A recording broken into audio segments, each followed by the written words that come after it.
Ma reconversion. Votre reconversion. Ta reconversion. Sa reconversion. Tes reconversions. Notre reconversion. Salut à toutes et à tous. Voilà, ce mois-ci, c'est la dernière ligne droite de ma reconversion en BTS Gestion et Protection de la Nature. Mais avant les examens finaux, il me reste un enseignant, une professionnelle et une camarade de promo à vous faire découvrir. Allez, on y va. Et maintenant, l'instant formateur. Rencontre avec Jérôme Cahour. Alors maintenant, on va s'intéresser au cours de concertation territoriale avec notre enseignant, Jérôme Cahour. Bonjour Jérôme. Bonjour. Ce cours de concertation territoriale, pour moi en plus, c'était quelque chose qui me tenait à cœur d'acquérir ces compétences. Le mot concertation, rien que voilà, ça évoque d'aller demander aux gens leur avis, mais comment on va le faire, ça va être quand même assez codifié. Effectivement, la notion de concertation peut paraître un peu abstraite pour beaucoup de personnes. Bon, l'idée en général dans la formation et comment les cours sont donnés, c'est vraiment à travers une notion de co-gestion des espaces naturels et des conduites de projet au sein de la société d'aujourd'hui. L'idée de concertation nécessite effectivement de démarcher des acteurs pouvant participer à des projets qui les concernent directement ou indirectement. Donc on va avoir effectivement des réunions qu'on peut penser plus en interne avec des gens qui se connaissent, mais l'importance de la concertation, c'est aussi de faire une étude du territoire pour cibler des acteurs qui peuvent être concernés indirectement par les projets sur lesquels nous travaillons, et donc de pouvoir les solliciter afin de les intégrer dans des projets et de comparer les avis, les intérêts, les compétences de chacun afin de pouvoir mettre en commun, de mutualiser un petit peu toutes ces ressources et tous ces avis et toutes ces personnes afin de se rapprocher justement de cette co-gestion un petit peu de nos territoires. Est-ce qu'il faut forcément qu'il y ait une notion de conflit ? Non, pas forcément. Et effectivement, on doit prendre en compte les risques de conflit lorsque l'on fait de la concertation. Mais comme je l'ai expliqué, la finalité de la co-gestion. Des fois, ça peut simplement s'articuler sur des échanges, des partenariats d'apport mutuel, sur de l'échange de données, sur des professionnels qui vont par exemple nous apporter leur expertise, et nous ça nous permet de construire des projets qui les incluent et sur lesquels on va avancer ensemble. Des fois on peut effectivement se heurter à des conflits d'intérêt ou d'usage, mais des fois cela peut s'orienter uniquement sur un outil d'optimisation en fait, de travail collectif. Tu dis nous, mais qui c'est qui va mener la concertation ? Le BTS AGPN forme des futurs médiateurs. Cela peut être à travers des agents de collectivité s'ils ont la compétence, ou à travers des fois des associations d'éducation à l'environnement et développement durable ou de protection de l'environnement qui peuvent être sollicités dans des situations de concertation au sein de réunions publiques, là où les projets en question prennent en compte un impact environnemental par exemple. Il y a des employés du privé aussi qui peuvent tenir ce rôle pour des bureaux d'études par exemple ? Oui, tout à fait. Disons que le principe d'être médiateur et de pouvoir animer une réunion et collecter des avis de tout le monde dans une question de neutralité et de diplomatie, cela s'est toujours fait sans forcément considérer l'écologie. Donc vous pouvez avoir effectivement des médiateurs qui peuvent être recrutés dans le privé.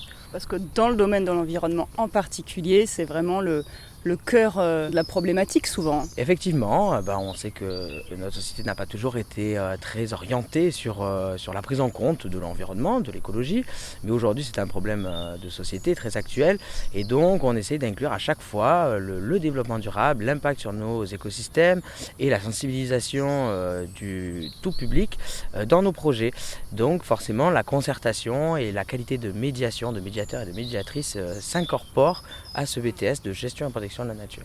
Alors pour qu'on se rende compte vraiment d'un cas concret, est-ce que tu aurais un exemple à nous donner, peut-être quelque chose où tu as joué un rôle ? Alors me concernant, petit regret que j'ai mais que je comblerai peut-être plus tard, c'est vraiment le fait d'animer une réunion publique. Ça ce serait un exemple très parlant, autant pour des habitants, des gens qui viennent de secteurs très divers, où là cela va mélanger peut-être des professionnels, agriculteurs, les élus, des habitants de la commune sur une décision d'aménagement du territoire, sur la construction d'une école, d'un parking, ou le fait de repenser le PLU par exemple. Après me concernant... Plan local d'urbanisme ? Voilà, le plan local d'urbanisme, tout à fait.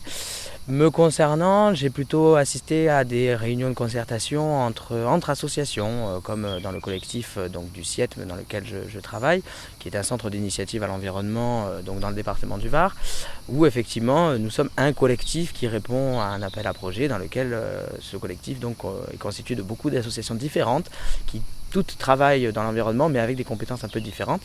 Et pour répondre à cet appel à projet, il faut forcément se répartir le temps, se répartir les actions, se répartir en fonction des compétences et cela demande une logistique quand même très complexe. Et donc il est nécessaire de mettre en place des réunions et de la concertation car nous n'avons pas toujours les mêmes intérêts, même si nous travaillons tous dans le même secteur. Et à ce moment-là, il est important d'avoir un médiateur ou une médiatrice qui est capable d'animer, de collecter, d'organiser et de faire avancer ces réunions afin de pouvoir arriver à des comptes rendus pour avancer effectivement ensemble sur la bonne réalisation de ce marché. Je prends l'exemple d'une concertation que j'ai faite dans le cadre de mon stage.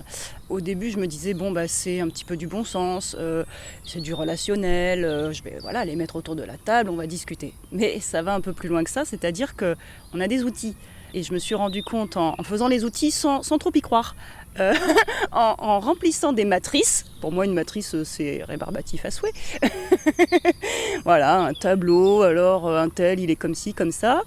Et en fait, je me suis rendu compte que oui, ça nous permet de tirer des tendances que je n'avais pas vues au départ.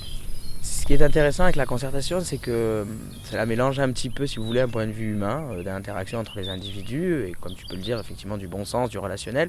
Mais le facteur humain est aussi très changeant et aussi des fois instable. Et donc le fait d'avoir aussi une valeur très organisée, très logistique, très institutionnelle, donc très matrice au final, permet un petit peu de recueillir la vie. On parle souvent de logique interprétée et de logique un peu plus professionnelle. Et cela permet en fait, à travers ces matrices, de collecter, de ranger ces informations et de les comparer ensuite à travers les individus ou à travers les structures.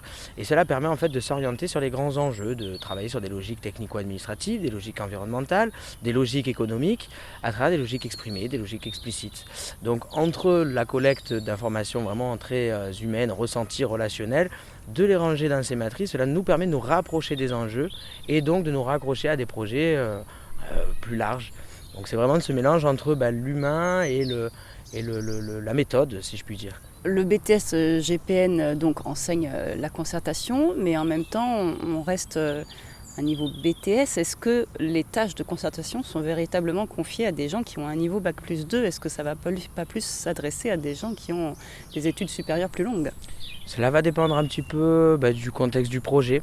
J'aurais tendance à dire que le diplôme ne joue peut-être pas tant que ça. C'est vrai que si vous partez sur une grosse entreprise, effectivement, qui est sur des gros projets de construction, là peut-être qu'elle passera par du privé avec quelqu'un de plus diplômé, mais quelqu'un qui sort du BTS AGPN qui commence à appliquer de la concertation dans des collectifs associatifs ou en partenariat avec une petite collectivité et qui, comme ça, crée de l'expérience progressivement, saura la faire valoir dans des contextes plus gros.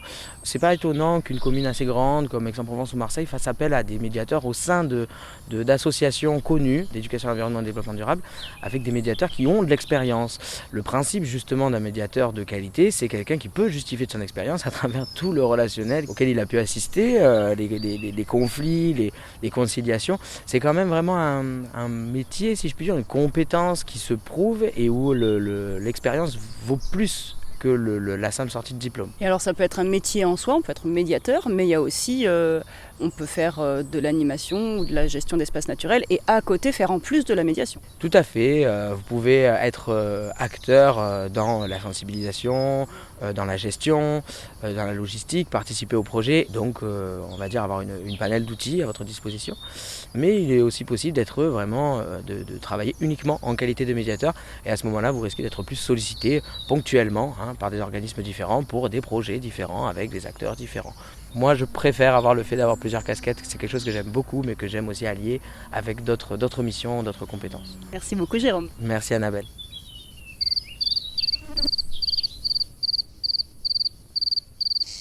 Et maintenant, l'instant professionnel.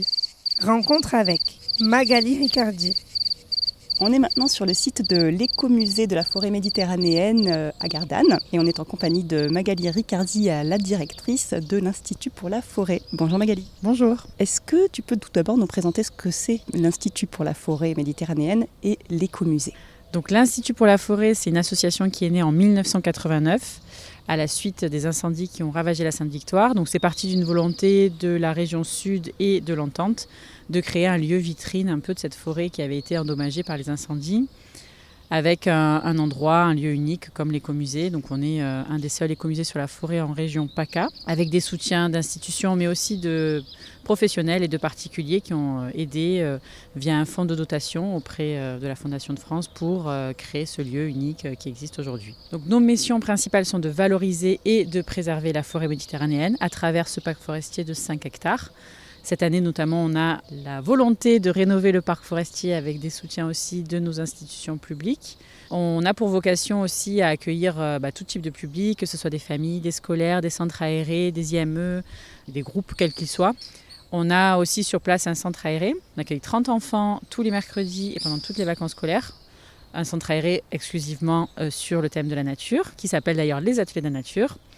Et on a une ouverture, on va dire, quotidienne, le mercredi et le dimanche, et toutes les vacances scolaires et les jours fériés. Et toi, en tant que directrice, quelles sont tes missions en particulier ? Alors, mes missions principales, c'est la gestion déjà du site, la gestion des équipes, la coordination aussi de tout ce public. Donc, on a, je ne vais pas préciser, mais des activités de location de salles, d'événements type festival, des journées thématiques. Donc, voilà, c'est la coordination un peu de tous ces événements et toutes ces activités.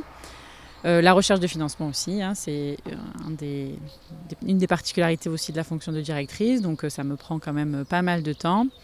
Le développement surtout économique aussi, donc avoir un modèle économique stable pour l'association, ça c'est une des priorités de la fonction de directrice. Donc c'est ce que je suis en train de faire à travers la rénovation du parc forestier.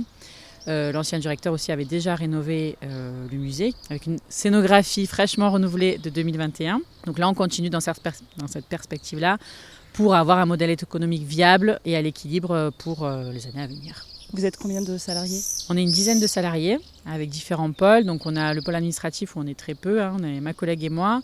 On a un pôle technique avec un agent technique sur place. On a 4 animateurs EEDD. Et on a aussi un pôle un peu itinérant avec des animateurs qui se déplacent dans les lycées de la région sud et dans les écoles de la métropole à travers le dispositif Classe Engagée. Et vous prenez des stagiaires en BTS, gestion et protection de la nature notamment ? Oui, on a une convention avec le lycée de Valabre. Donc moi, en tant qu'ancienne étudiante aussi du CFPPA de Valabre, ça m'a tenu à cœur en tout cas de proposer une convention. Donc on accueille énormément de stagiaires, notamment aussi des stagiaires porteurs de handicap. On accueille, on va dire, entre 5 et 10 stagiaires par an. Alors toi, ça fait 2-3 ans que tu es directrice. Tu vas nous faire toute l'historique parce que tu as fait pas mal de choses dans ta vie. Donc, part depuis les années lycée. Donc j'ai passé un bac sciences et techniques des laboratoires, donc plutôt professionnalisé dans la chimie. Ensuite, je suis allée vers différentes thématiques, on va dire, sans savoir trop ce que je voulais faire comme tout jeune de 18 ans. Donc je suis allée un peu à la fac d'italien, je me suis orientée vers la diététique, puis j'ai fait aussi une tentative de BTS chimie, sans succès. Puis je me suis orientée vers la mission locale, qui m'a aidée à travers un bilan de compétences à faire ce BTS gestion et protection de la nature en 1 an, le même que le tien. Donc ça a été la révélation, ce BTS, c'était vraiment ce dans quoi je voulais travailler plus tard. Donc en 2012, j'ai passé ça, puis j'ai fait un service civique, j'ai épuré les contrats, CAE, CUI et toute forme de contrats. Contrat aidé. Les contrats aidés, c'est ça. Ensuite, j'ai fait pas mal de saisons, notamment en tant que garde forestière, que ce soit au PNR des Préalpes d'Azur, Sainte-Victoire. Et puis, un diplôme supplémentaire a été nécessaire pour évoluer vers un poste à plus de responsabilité, en tout cas qui change un peu de l'animation, parce qu'on est quand même très cantonné à l'animation, en tout cas sans expérience préalable avant le BTS. Donc j'ai fait pas mal d'animation, centre aéré, etc. Et puis j'ai passé un diplôme d'État en développement de projet territoire, ce qui m'a ouvert des portes, et notamment le poste de référent de famille dans un centre social. J'ai fait ça pendant 6 ans. Et puis la volonté de revenir à l'environnement, parce que le social c'est une vocation, mais qui n'était pas la mienne, donc je voulais revenir vraiment à ma vocation principal qui était donc l'environnement. Et le poste s'est ouvert de responsable de site. L'ancienne responsable de site est partie en retraite et donc du coup j'ai eu le poste en septembre 2022. Donc tu as double casquette de BTS-GPN et de DE-GEPS, donc là jeunesse, éducation populaire et sportive. T'as permis de candidater à ce poste qui est polyvalent. Oui, tout à fait. Enfin, le DE-GEPS c'est un bon complément. Après, il en existe certainement d'autres, mais ça permet vraiment de connaître un petit peu tout ce qui est recherche de financement, comment on fait un projet, comment on peut coordonner différents types de publics, que ce soit un public famille, un public bénévole. Donc voilà, c'est vraiment un diplôme complet. Et sans ça, je pense que je n'aurais pas pu accéder à des postes de coordination dans les centres sociaux ou dans d'autres structures, quoi. Alors peux-tu nous décrire un petit peu ta journée type, si tu en as une, ou en tout cas tes missions au quotidien? Alors il n'y a pas de journée type à l'écomusée, parce que c'est tous les jours différents. Mais c'est généralement le tour des équipes pour savoir déjà s'ils vont bien, quelles sont les nouveautés, les plannings des jours, les activités à venir, les différents groupes qu'on reçoit. Donc ça, c'est vraiment la priorité pour essayer de coordonner tout ça sur le terrain pour que tout fonctionne bien, parce qu'on accueille en saison jusqu'à 6 classes par jour, parfois avec des centres aérés au milieu, parfois avec des jours d'activités supplémentaires, des locations de salles, des prestations, des conférences. Donc voilà, il faut déjà gérer un petit peu tout ça et que tout se passe bien. Gérer aussi la sécurité du site, parce que c'est un site qui est assez grand, donc je fais en sorte aussi de faire les tours de l'agent technique notamment pour voir si tout se passe bien devant le parc forestier, s'il n'y a pas eu de casse, de vent, de pluie, s'il y a rien est glissant. Enfin voilà, vraiment assurer la sécurité du public. Et puis après, c'est souvent beaucoup de temps administratif quand même. Donc derrière l'écran, à répondre aux mails, à déposer des projets. Donc là, pour le début de l'année, je crois que j'en ai déjà déposé 5 ou 6. Je me forme aussi à côté. J'ai fait donc une formation avec la CRES, donc la Chambre régionale de l'économie sociale et solidaire, qui m'aide en fait à concevoir de nouveaux projets et puis vraiment à performer aussi dans ce rôle de dirigeant. C'est une super opportunité, donc c'est une formation qui dure 6 mois avec une séance par mois à peu près, que ce soit en visio ou en présentiel. C'est à Marseille, c'est pas très chronophage et ça permet vraiment de rencontrer des pairs et je trouve ça vraiment enrichissant. Et honnêtement, toute association de l'économie sociale et solidaire devrait aussi pouvoir prendre ce temps-là. Je sais que parfois les dirigeants, on a peu de temps et on en consacre en tout cas peu à ce genre de formation. Mais pour moi, c'est indispensable de continuer à se former, même si on est en place depuis 3, 4, 10 ans. Voilà, en tout cas, c'est une de mes volontés.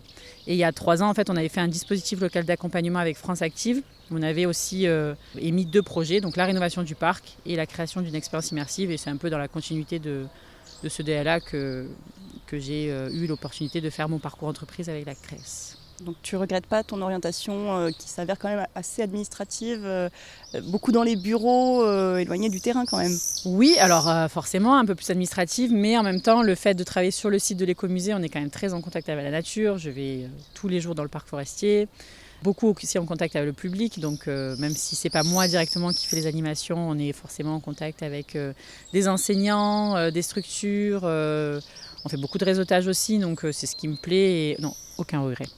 Tu as donc travaillé 6 ans dans le social, dans un centre aéré, un centre de loisirs. Tu as quitté ce monde-là pour le monde de l'environnement qui était à la base ta première formation. Quelle différence tu vois? Dans quelle mesure est-ce que le monde de l'éducation à l'environnement est un monde peut-être professionnel bienveillant? Déjà, c'est un petit monde. Il y a peu de structures, en tout cas de DD, comparativement au monde de l'économie sociale et solidaire, parce qu'il y a plein d'autres... il n'y a pas que le centre social, il y a plein d'autres associations, plein d'autres organismes aussi qui existent. Le monde de l'environnement, donc c'est un petit monde où généralement on se connaît, on est bienveillant, on s'entraide, parce que c'est un monde difficile, où on a peu de financement. Et je sens vraiment cette force du réseau et cette force des acteurs aussi collectifs. Et moi, à chaque fois que je vais dans des réunions, que ce soit du Graine, que ce soit des fertiles rencontres, on revoit toujours les mêmes personnes et on s'entraide. Les appels à projets, ils ne sont pas exclusivement pour une structure. Le marché public, par exemple, qu'a porté les CPIE d'Aix et de La Ciotat, sont collectifs. Voilà, on sent vraiment qu'il y a une entraide un peu plus forte que dans l'économie sociale et solidaire, où là, c'est des secteurs parfois très différents dans l'insertion, etc. Et ils ne vont pas forcément se tirer la bourre, mais en tout cas, les financements aussi, eux, ont des financements différents. Nous, dans le DD et dans l'environnement, les financements sont quand même beaucoup plus ciblés, les appels à projets sont quand même moindres. Et donc, on sent cette volonté de bien faire pour les générations futures et puis aussi pour préserver la biodiversité. Tu dis que c'est un petit monde, ça a son pendant, c'est que quand on travaille dans ce monde-là, il faut faire attention à ne pas se griller parce que tout se sait, c'est ça ? Exactement. Pour les futurs stagiaires, alternants, BTS GPN, voilà, sachez que c'est un petit monde, tout le monde se connaît et qu'on se passe souvent les CV entre nous. Parfois, on a peu de temps pour recruter ou sinon on reçoit des CV qui n'ont rien à voir avec le poste. Donc moi, ça m'arrivait régulièrement d'être sollicitée par d'autres structures pour envoyer des CV. Donc attention, futurs candidats, sachez qu'on est beaucoup en contact les uns avec les autres. Quel autre conseil tu aurais à quelqu'un qui voudrait se lancer dans un BTS GPN et travailler dans l'éducation à l'environnement et spécifiquement dans la gestion de projets comme toi tu fais ? Ce que je constate, c'est que moi déjà en 2012, il y avait très peu de BTS GPN. Aujourd'hui, ça en a ouvert plein, que ce soit à Marseille, que ce soit à Oriol, déjà dans notre secteur, mais aussi en France. Donc je vois que c'est quand même un engouement qu'ont les jeunes de travailler dans la gestion et la protection de la nature. Après, moi, le conseil que je donnerais, c'est de ne pas s'arrêter au BTS, à part si on a une volonté derrière et qu'on a déjà un poste qui nous est offert. Mais en tout cas, le BTS, pour moi, ne suffit pas. Il faut aller un peu plus loin avec une licence. Il y a par exemple la licence ProSigal qui a ouvert à l'Université de Toulon, qui est super. Donc nous, on est en contact avec eux aussi pour accueillir des alternants régulièrement. Donc chaque année, là, ça fait la 3e année qu'on accueille des alternants et cette formation est vraiment top pour être un peu éco-guide. Le service civique, je trouve que c'est super. Pas hésiter aussi à faire des stages. Solliciter la mission locale aussi, qui peut être vraiment un outil indispensable pour valider certains acquis et pour valider certaines expériences. Toi, c'est ce qui t'a mis le pied à l'étrier. Hein. Oui. J'espère que les missions locales vont continuer à exister et à aider les jeunes parce que c'est vraiment un outil pour moi indispensable aujourd'hui sur le territoire. Il faut trouver les bons acteurs et c'est vrai que la mission locale, c'est quand même une super porte d'entrée quand on est un peu perdu, quoi. Merci beaucoup Magali. Merci.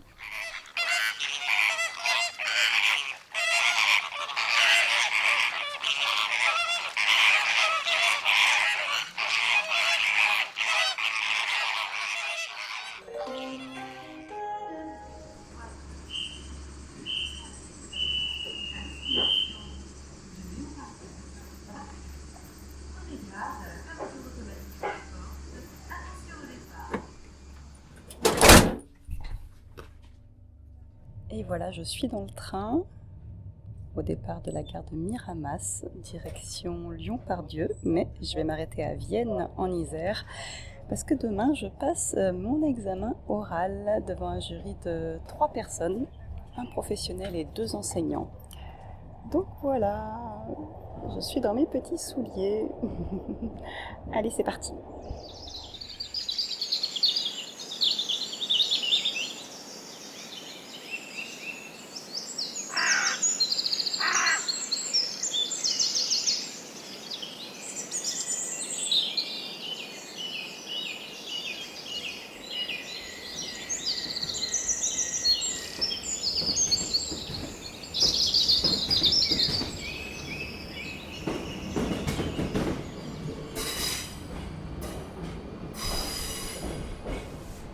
Et voilà, je repars de Vienne.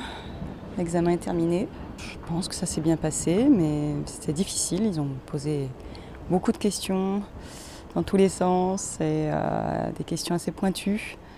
Bon, je pense avoir répondu correctement. C'est très déstabilisant parce que ils ont pour consigne de ne pas laisser entrevoir ni du positif ni du négatif. Du coup, ça fait un petit peu des visages fermés qui ont l'air négatifs plutôt qu'autre chose. Et parfois qui s'ennuient pour l'un des jurys. Mais pas tous. Il y avait un jury assez captif. Je pense que lui, ça lui a plu. Et les autres, j'ai du mal à dire. Hein. Peut-être que oui, mais j'en sais rien. Donc, ouais, très très déstabilisant, très stressant. Mais bon, j'ai donné le meilleur de moi-même, je pense. Voilà. Le train TER numéro 886 189 en provenance de Lyon-Perrache et à destination d'Avignon Centre, départ initialement prévu à 18h, est annoncé voie 1. Et maintenant, l'instant camarade de promo. Rencontre avec Manon Smolnik. Ça y est, on est sur le chemin du retour dans le train depuis Vienne, direction le sud, avec Manon. qui fait partie de ma classe et avec qui je m'entends super bien. Et ça a été génial parce qu'on était toutes les deux, on s'est pris un petit Airbnb, un appartement la veille.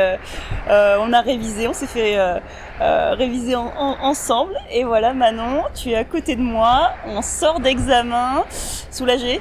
Très soulagée, très heureuse d'être ici avec toi dans ce train direction la maison. C'est une pression qui disparaît et la tension redescend, ça fait plaisir. T'as quelques cernes sous les yeux. Ah ouais, c'est vrai? Oui. Non, toi ça va, ton fond de teint les cache bien. Tu es très bien maquillée aujourd'hui. Bon, alors raconte-nous un petit peu, quand je t'ai quitté tout à l'heure, donc moi je suis passée avant toi à l'oral, et puis voilà, je t'ai quitté, et comment ça s'est passé quand t'es entrée dans la salle et tout ça? Alors oui, effectivement, toi tu as eu la chance d'ouvrir le bal. Moi j'ai dû attendre quand même 3 heures avant de présenter mon oral, donc c'est pas toujours évident d'attendre avec le stress comme ça qui monte en ébullition.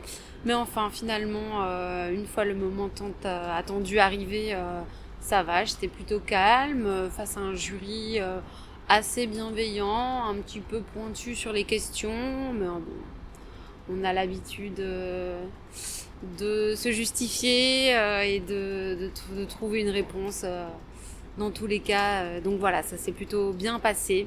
Et puis, comme tu me l'as dit tout à l'heure, on n'avait rien à perdre, tout à gagner. À la clé, un BTS GPN, on l'espère, on croise les doigts. On n'aura la réponse que dans 9 jours. Ah, cette attente, je pense que c'est la pire. Ça va être interminable. Mais bon. Alors tu disais qu'il fallait beaucoup se justifier. Effectivement, moi aussi je l'ai ressenti lors de mon oral. Beaucoup de leurs questions sont dans le genre mais pourquoi vous avez fait ça? C'est pas un peu aberrant dans le genre, ça sous-entendu, mais quelle idée folle. T'as eu cette impression aussi? Alors tout à fait, en fait dans leurs questions on a l'impression d'avoir fait quelque chose qu'il fallait pas, d'avoir abordé les mauvaises thématiques, de pourquoi on a pris cette direction et pas une autre, donc vraiment un peu à côté de la plaque. Mais je pense que c'est ça aussi tout l'intérêt de ce BTS. C'était pas notre première orale, donc on était un peu habitués à tout ça. Et c'était difficile de distinguer leurs émotions, de savoir si ce qu'on racontait, ça leur plaisait ou non. Il y en a qui ont vraiment un poker face. C'est ça. Après, l'inconnu aussi, parfois, ça peut rassurer. Se dire que de toute façon, on les connaît pas et que ce côté inconnu, moi, ça m'a pas trop dérangé. C'était plutôt leur manque d'émotion qui m'a perturbée un peu au début. Mais bon, tu m'y avais un peu préparé. Donc, je savais que c'était pas moi, que voilà, ils étaient comme ça avec tout le monde. Et au final, une fois qu'on est dedans, qu'on sent quand même un minimum de bienveillance, le reste était assez fluide. Alors, ton sujet portait sur quoi? Alors, moi, mon sujet principal portait sur la création d'une ZAPEF pour ma structure de stage. C'est une zone d'accueil de public en forêt. C'est une zone qui se situe en forêt et qui a été spécifiquement et scrupuleusement mise en sécurité face au risque incendie. C'est un moyen en fait de déroger à un arrêté préfectoral qui va limiter l'accès aux massifs forestiers pendant juillet-août. Voilà, donc avoir une ZAPEF, ça permet d'ouvrir un site au public à des fins touristiques par exemple, même pendant les zones rouges, donc les périodes à risque. Ça peut être un plan B effectivement quand par exemple certains sites forestiers sont fermés et donc qui vont accueillir beaucoup de visiteurs et qui ont besoin de rediriger ces visiteurs vers des zones qui vont quand même accueillir du public. Voilà, la ZAPEF peut être un plan B, c'est un bon moyen de communication aussi pour les structures qui sont en ZAPEF. Voilà. Par contre, effectivement, ça demande vraiment une mise en sécurité maximale. Ça, c'est le plus important, c'est la règle d'or. Et donc, si la zone qu'on désire mettre en ZAPEF est vraiment dans un espace forestier, non géré, avec beaucoup de végétation, etc., ça va être une grosse perte de biodiversité. C'est peut-être pas la meilleure chose à faire, effectivement. Là, dans ce cas-ci, c'est un espace qui, de toute façon, accueille déjà pas mal de public, donc qui est soumis aux OLD, obligations légales de débroussaillement, et qui de toute façon est déjà très élagué, éclairci. Voilà, donc à ce niveau-là, on n'allait pas toucher trop à la biodiversité. Par contre, ça a été l'une des lignes de question de ton jury. Et oui, c'est vrai que quand on prétend à un BTS en gestion et protection de l'environnement, on a du mal à imaginer que le projet présenté touche à du débroussaillement, à des travaux d'aménagement qui vont réduire la biodiversité. Après, on est quand même dans une zone où le risque de feu de forêt est très élevé. C'est une zone qui a été classée sensible. Et donc, faire des OLD, ça peut aussi limiter la propagation d'incendies en cas d'incendie. Déjà eu des incendies sur la zone, il y a un historique de feu assez important. Et ça peut donc créer une coupure en cas d'incendie, qui lui, du coup, limiterait la perte de biodiversité. C'est une toute petite zone, on parle de là de 2 hectares pour les environ 13 hectares de forêt que l'écomusée, c'est un écomusée de la forêt, l'écomusée accueille. Ça pourrait aussi avoir un intérêt pédagogique de pouvoir accueillir ce public, de le sensibiliser justement sur tous les enjeux de la forêt. Parce qu'en plus, les OLD, les obligations légales de débroussaillement, ça impacte aussi les particuliers. Tous les particuliers qui ont leur logement à moins de 200 mètres d'un massif forestier sont censés débroussailler leur terrain. Et est-ce qu'ils le font ou font pas? Il y a de la sensibilisation à faire. Exactement. Vraiment des OLD autour du bâti, c'est vraiment essentiel pour limiter l'éclosion des feux. Donc normalement il y a des contrôles, les mairies doivent s'occuper d'envoyer des personnes attitrées pour vérifier que les OLD ont bien été respectées. Parfois ça se fait, parfois ça se fait pas, mais enfin là, dans ce contexte-ci, on est dans un écomusée qui a tout un étage porté sur la prévention des incendies, donc ça serait quand même le comble si eux ne respectaient pas leurs obligations légales de débroussaillement. Donc en fait, faire une ZAPEF, dans ce cas-ci, c'est presque faire un 2 en 1 parce qu'ils ont quand même ces obligations à respecter. Alors, tu avais aussi 2 autres situations professionnelles vécues, comme on les appelle dans le jargon, de l'animation notamment, et là, c'est ton dada, l'animation. Alors oui, moi je prends beaucoup de plaisir à faire de l'animation, de l'éducation à l'environnement, surtout avec des publics assez jeunes. Dans ce cas-ci, on avait fait l'animation d'une classe de CM2 sur une demi-journée où on avait en fait emmené les enfants en forêt pour faire de la reconnaissance d'espèces végétales à l'aide en fait de la création d'un support pédagogique qu'on avait appelé Plantamon, qui était inspiré du célèbre jeu de cartes Pokémon.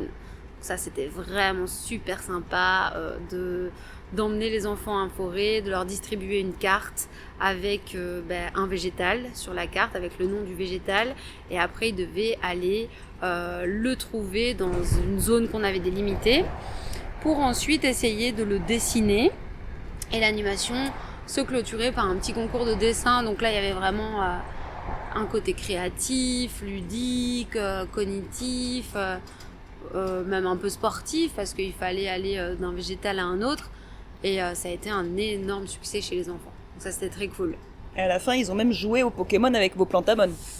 Ah oui, à la fin de l'animation, certaines cartes avaient pris de la valeur, ils commençaient à se les échanger, donc parce qu'on a compris à quel point ils avaient aimé le côté de la carte Plantamon, et donc chacun a pu repartir avec une carte.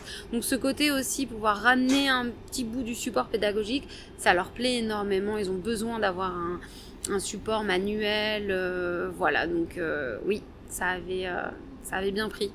Et ta 3e situation professionnelle vécue? Alors, donc ça, c'était la création d'une course d'orientation basée un petit peu sur le côté Escape Forest. C'était pour une classe de lycéens qui était en option activité physique de pleine nature.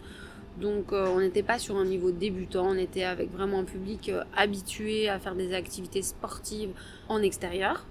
Donc là, on avait vraiment créé un petit parcours balisé, semé d'énigmes autour de la forêt méditerranéenne avec plusieurs thématiques. La flore, la faune, la vie-faune. Mesdames et messieurs, notre train accueille mon garde de courtaison. Merci de vous avoir été à l'avant du train. Là aussi, ça s'est bien passé, ils ont apprécié. Alors, c'était un public, moi, que je découvrais, les lycéens, donc ils ont environ 16 ans. Il faut vraiment laisser la place au débat. C'est un public qui a vraiment besoin de comprendre sa place en tant qu'individu dans son environnement. Et donc, je pense que le côté énigme qu'on avait abordé n'a pas vraiment plu à ce type de public. Ça, on s'en est rendu compte quand on a voulu un peu voir s'ils avaient trouvé les énigmes. En fait, on a vu qu'ils s'en foutaient des énigmes. Ils ont fait la course d'orientation. Ils ont essayé vraiment de jouer sur la rapidité, d'arriver les premiers. Ça leur a plu. Donc, ça, c'était OK. Mais sur le côté vraiment énigme et apport des connaissances, je pense qu'on a été un petit peu trop scolaire. On aurait peut-être dû organiser des débats, voir un petit peu leurs liens qu'ils avaient avec la forêt. Enfin voilà, on aurait peut-être dû partir là-dessus. La fin de l'animation a été un petit peu molle. Bon, après, ils étaient peut-être juste fatigués d'avoir fait la course. Mais les ados sont mous. Ouais. Quand ils le veulent. En fait, si on arrive à les stimuler, ils peuvent être pleins d'énergie. Mais si on les stimule pas, c'est très passif. Alors, on va un petit peu aussi voir ton parcours. Parce que toi, tu es une grande voyageuse, déjà. Tu fais partie de nos baroudeurs en sac à dos. Raconte-nous un peu. Ok. J'ai surtout travaillé en fait dans le domaine du tourisme viticole, surtout en Nouvelle-Zélande. J'ai été en Australie. Bon là, je travaillais plus dans le domaine de la restauration. Donc voilà, c'est tout au long de mes voyages que j'ai vraiment que ma sensibilisation pour l'environnement s'est renforcée. L'émerveillement, la contemplation des paysages, voilà, ça m'a touchée. Et à un moment donné, le vin c'était bien sympa, mais c'était plus une thématique qui me représentait vraiment, pour laquelle j'avais envie de me battre ou vraiment d'en faire une carrière professionnelle. Et donc c'est pour ça que je me suis réorientée quand je suis revenue en France pour me poser un petit peu vers la gestion et la protection de l'environnement. C'est quoi la suite pour toi ? Alors la suite, c'est de pouvoir commencer des recherches d'emploi. Dans un premier temps, l'animation nature, ça pourrait aussi être de la concertation, ça pourrait être pour une association répondre à des appels d'offres, essayer de trouver des subventions. Et puis, peut-être faire un DEGEPS, donc vraiment pour pouvoir travailler à la coordination dans le milieu associatif. J'ai vraiment aimé travailler dans le milieu associatif. Mais oui, l'éducation à l'environnement avec les petits, ça m'épanouit. Donc oui, on va essayer de chercher dans cette direction. Bon, si vous nous écoutez, il y a une super talentueuse jeune femme qui cherche du travail. Avec plaisir. Je suis prête à tout. Ah non, quand même pas. Non, quand même pas. Merci Manon, salut. Merci à toi, salut. Voie 1, attention au passage d'un train. Éloignez-vous de la bordure du quai. Et depuis, qu'est-elle devenue ? Manon a rapidement décroché un CDD comme animatrice nature à bord des péniches sur le Rhône à Lyon. Voilà, donc maintenant il va falloir attendre un peu plus d'une semaine pour les résultats. Et puis entre-temps, je vais retourner à Gardanne parce qu'on a encore un mois en fait. Comme la formation a commencé en octobre au lieu de septembre, du fait d'un retard de la région pour la validation des dossiers des candidats, et voilà, on a encore un mois où on n'a plus d'examen, donc c'est surtout des sorties. Je pense qu'on va faire beaucoup de randonnées qui auront pour thématique des chantiers écologiques, etc., qui ont été menés, donc j'ai hâte. Et puis on a aussi, on va faire une formation secouriste, une fresque de la biodiversité, donc ça va être cool. Et sans la pression des examens au bout, donc c'est pas mal, c'est un peu la colonie de vacances. Allez, à plus. Ma reconversion est portée par l'association Graines Provence-Alpes-Côte d'Azur, avec le soutien de la DRAF, du CFPPA d'Aix-Valabre, de l'Adréal, de l'Agence de l'eau Rhône-Méditerranée-Corse et de la région Sud. Un immense merci à eux. Et surtout à vous, si vous aussi, vous voulez soutenir les acteurs de l'éducation à l'environnement et au développement durable, faites un don aux Graines Provence-Alpes-Côte d'Azur sur Hello Asso. Il sera déductible à 66% des impôts. Plus d'infos dans la bio et sur grainespaca.org. À très vite pour la suite de cette aventure.